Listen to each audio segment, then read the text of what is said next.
Hai, selamat datang di Akalogi. Channel yang akan membahas persiapan masuk dan hal-hal seputar kampus. Bersama saya David, di video kali ini kita akan membahas mengenai tips-tips dalam memilih pilihan di SNMPTN. Untuk periode SNMPTN yang sedang dijalani saat ini, itu adalah registrasi akun LTMPT bagi siswa yang akan berlangsung yang telah berlangsung tanggal 10 hingga 15 Februari nanti. Jadi buat teman-teman yang belum registrasi bisa diregistrasikan sebelum tenggat waktu berakhir. Dan juga saat ini juga sedang berlangsung pengisian PDSS. Nah, selamat untuk teman-teman semua yang telah dinyatakan eligible untuk daftar SNMPTN ya.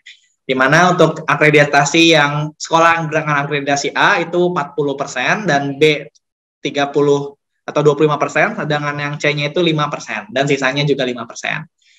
Selamat dan semoga teman-teman bisa memilih sesuai dengan pilihan masing-masing. Nah, di video kali ini, David akan share sesuai dengan pengalaman teman-teman ataupun adik tingkat, karena David sendiri dulu tidak, bisa dibilang tidak daftar SNMPTN sama sekali.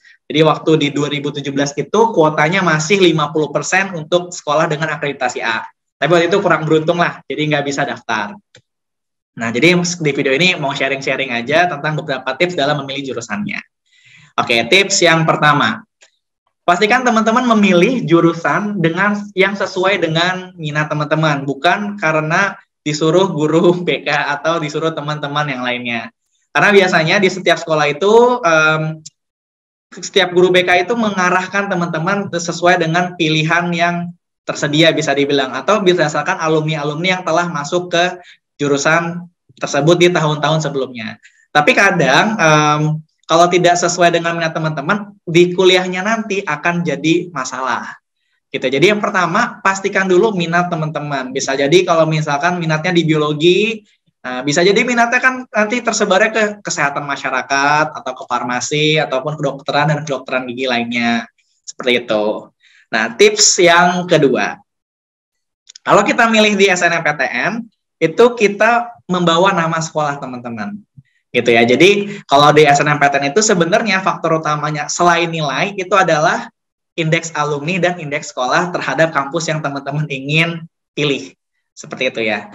Nah, kalau misalkan punya alumni, kemungkinannya justru lebih besar untuk teman-teman masuk lewat SNMPTN. Tapi misalkan kalau belum pernah ada alumni yang masuk lewat SNMPTN, rasanya agak susah. Kayak dulu waktu di sekolah, pas 2017 di sekolah saya belum pernah ada yang masuk SNMPTN untuk pilihan FKUI. Tapi waktu itu pernah ada yang masuk lewat kedokteran gigi di 2016. Jadi ada kesempatan lah buat teman-teman yang waktu itu pengen di tahun saya kedokteran gigi. Tapi ternyata pas akhirnya itu nggak dapet. Nah, jadi meskipun ada alumni juga ternyata belum menjadi jaminan apakah seseorang itu bisa lewat SNMPTN atau tidak gitu ya.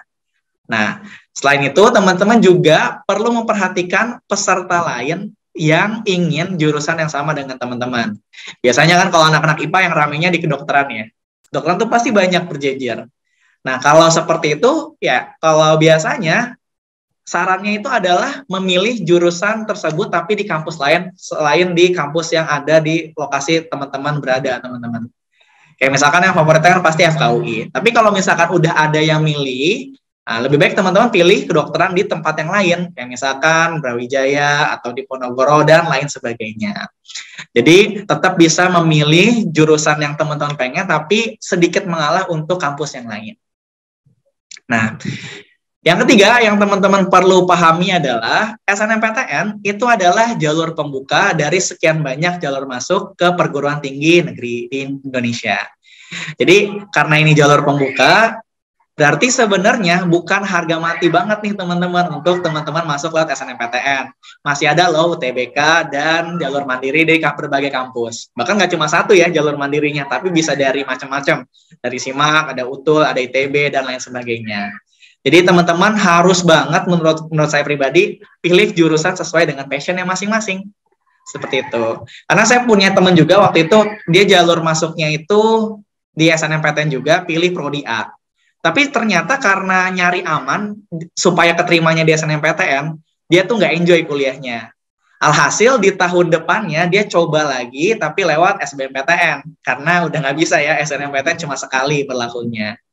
Nah, barulah dia masuk ke jurusan yang lain yang benar-benar dia pengen minati, dan akhirnya bisa survive juga di kuliahnya. Nah, kalau dari kasus itu kan sebenarnya agak sayang ya, 1 tahun kebuang.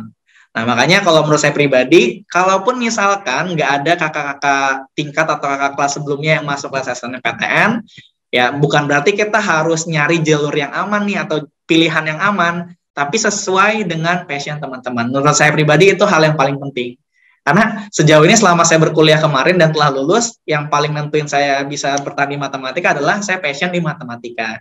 Jadi apapun jalurnya, seharusnya bisa teman-teman tetap perjuangin. Seperti itu.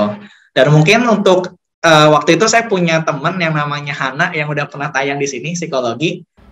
Gue tuh awalnya pengen masuk jurusan yang berbau-bau angka gitu. Oh iya, ngitung-ngitung lah ya. Tapi gue gak kepikiran masuk matematika sih. Gue lebih mikir masuk ke akuntansi atau ke administrasi fiskal. Manajemen gitu ya? Manajemen, ya kayak gitu. Pokoknya FEB atau FIA. Tapi kalau kita mikir SNMPTN itu kan berdasarkan ranking ya, berdasarkan nilai raport. Nah, di SMA dulu kan udah kelihatan nih kayak misalnya urutan paralel, tingkat paralel ya. Iya, tingkat paralel lo se-IPS di nomor berapa gitu.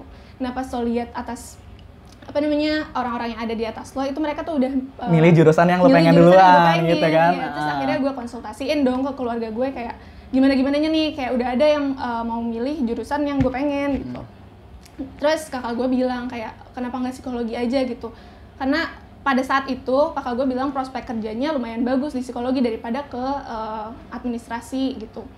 Terus gue mikir kayak gue gak kepikiran sama sekali masuk psikologi, tapi abis itu gue mikir kayak yaudah ya gue pilih psikologi aja, karena maksudnya gue mikirnya psikologi tuh bukan jurusan yang mengharuskan gue punya pengetahuan tertentu gitu, kayak misalkan matematika gue harus bisa matematika banget gitu, atau ekonomi kayak gue harus expert di bidang ekonomi. Kalau psikologi kan gitu lebih umum gitu kan. Yes. Jadi udah akhirnya gue pilih psikologi karena yang atas gue juga belum ada yang pilih psikologi gitu.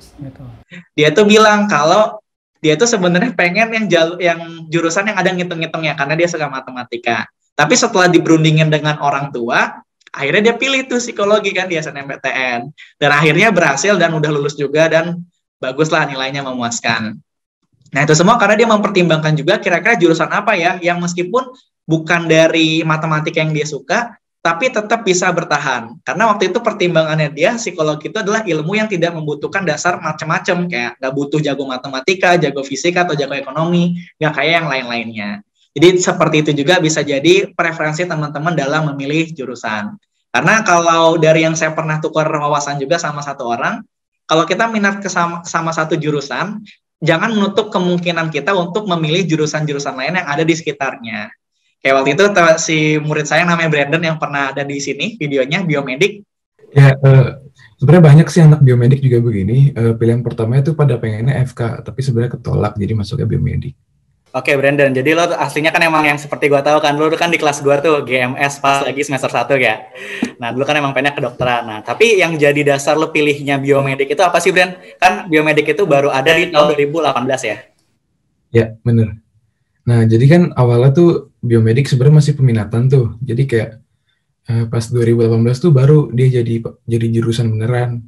Sebenarnya tuh bukan baru-baru banget, tapi kayak baru diseriusin gitu tahun 2018 itu. Nah, sebenarnya aku milih biomedik tuh kayak gimana ya?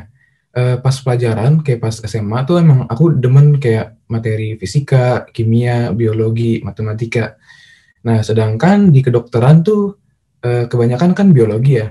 Jadi kayak nggak dapet pelajaran lainnya gitu. Jadi kayak mikir biomedik mungkin kayak sesuai minat gitu kan. Soalnya pengen belajar yang macam-macam, yang multidisiplin gitu.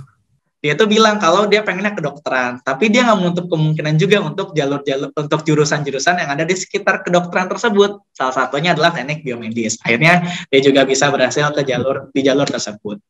Seperti itu. Mungkin itu cerita dari David dan tips dari versi David sendiri. Kira-kira semoga bermanfaat untuk teman-teman semua. Apabila ada pertanyaan, bisa tulis di kolom komentar di bawah ini. Sekian untuk video kali ini. Sampai jumpa di video selanjutnya.